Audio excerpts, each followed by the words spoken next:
And Disney decided to hire the most insufferable girl boss narcissist that exists on Earth, who hates Snow White. Movie companies are going to look at her and they're going to say box office poison. And a lot of this is due to her behavior leading up to the film's release. The original cartoon came out in 1937, and very evidently so. There's a big focus on her love story with a guy who literally stalks her. Yeah. Weird. Why did Disney's Snow White remake crash and burn in ways nobody saw coming? A rising star, a beloved fairy tale, and a studio banking on magic. It should have been a slam dunk, but one fiery moment on Instagram Live turned excitement into chaos, leaving theaters empty and Hollywood reeling. This is the story of Rachel Zegler, a bold vision gone wrong, and a lesson in what happens when you mess with a classic. This is Rachel Zegler, who Disney decided would be brilliant in casting because, as Rachel Zegler says, her millions of fans will line up no matter what she does to see her. Look at this acting. That at every premiere and everything I do, people will wait in line to see. Rachel Zegler was the name on everyone's lips just a few years ago. Fresh off her breakout role as Maria in Steven Spielberg's West Side Story, the 23-year-old actress seemed destined for greatness. Disney saw her as the perfect Snow White for their 2025 live-action remake, a chance to bring fresh energy to a story that's enchanted audiences since 1937. The studio poured over $250 million into the project, banking on stunning visuals, new music, and Zegler's star power to deliver a modern classic. Fans were buzzing, imagining a fairy tale that could bridge old and new, but that wasn't the whole story. I'd say that this is one of Disney's biggest regrets ever. I mean, I checked, we've discussed it before. I checked Rotten Tomatoes, and the score is even lower than the last time we talked. Movie companies are going to look at her and they're going to say box office poison. And a lot of this is due to her behavior leading up to the film's release. Uniquely unlikable, but then it is actually a terrible film as well. So it's the double whammy.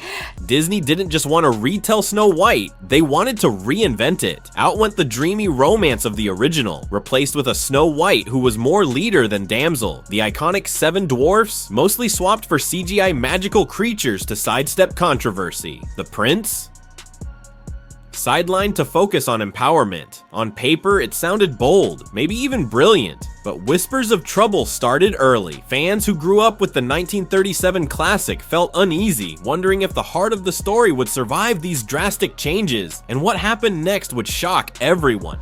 They're remaking the movie, they just got rid of the dwarfs, okay? Okay, but what do they call them? Why would they get rid of the dwarfs, though? Magical creatures. But they have one token dwarf amongst these magical creatures. The argument should have been from Peter Dinklage, there's power of being on TV, there's power of television, and to put 7 people with dwarfism on camera in a major Disney movie, there's still power there. Zegler didn't hold back her thoughts. In interviews, she called the original Snow White weird, poking fun at the prince as a stalker and hinting his scenes might get the chop. To her, the 1937 film was a relic out of step with today's values. She wasn't wrong to want a fresh take. Plenty of fans agreed the story could use an update, but her words hit like a slap to those who cherished the cartoon's charm. Social media lit up with outrage. How could she dismiss a film that shaped Disney's legacy? The backlash was growing, but that was just the spark.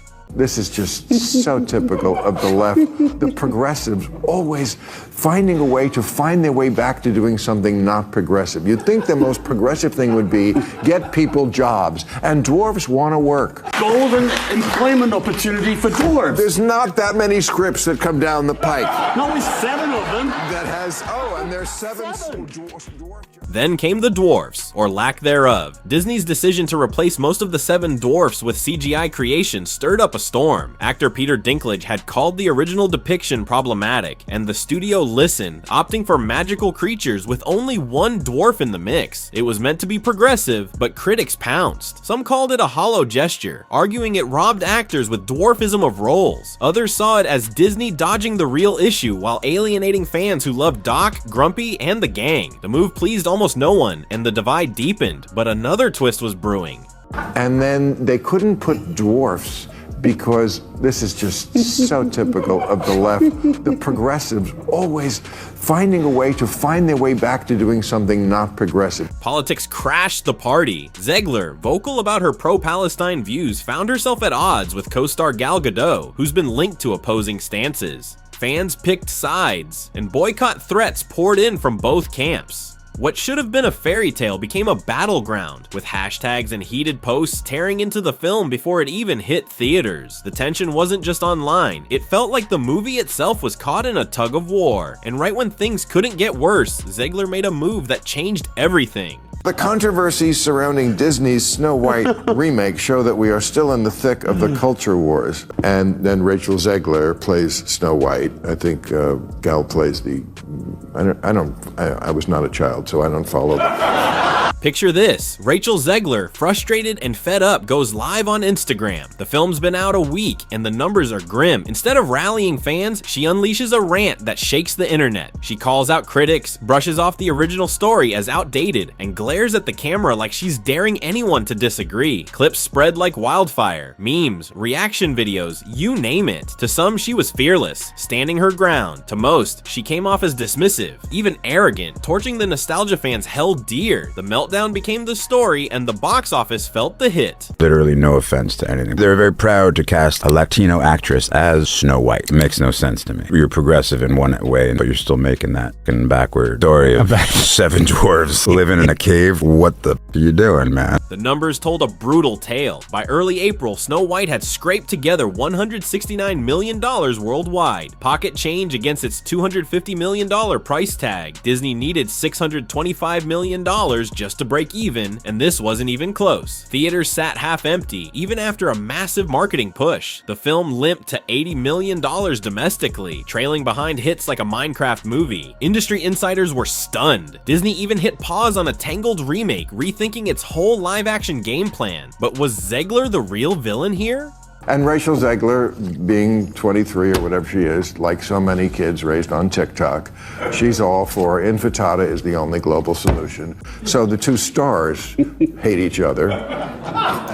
And then they couldn't put dwarfs. The headlines screamed box office poison. Zegler's outburst made her the face of the flop, with some claiming her attitude tanked the film. At 23, raised in the TikTok era, she's unapologetically outspoken, a trait that won her fans, but also enemies. Critics argued she misjudged how much fans loved the original, turning curiosity into resentment. Yet others see a double standard. Her talent, her voice, her screen presence is undeniable. She's already booked for Evita on Broadway in July 2025, hinting at a comeback. So why did this sting so much? The answer lies deeper.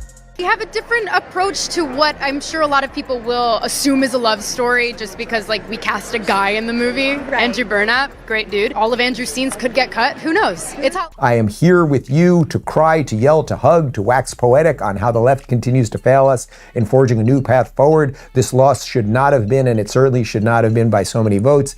I echo Ethel Cain's statement more than anything. Nostalgia isn't just a feeling, it's a force. Snow White isn't just a movie, it's a piece of childhood for millions. Disney's remakes walk a tightrope, update the story, but don't spit on the magic. Zegler's comments, especially that live stream, felt like a jab at fans who wanted a nod to the past. The film itself didn't help. Mixed reviews called it muddled, with CGI dwarfs that looked fake and a story that lost its heart. Disney learned the hard way. You can't force a classic into a new mold if the audience feels betrayed. And one question still haunts the debacle.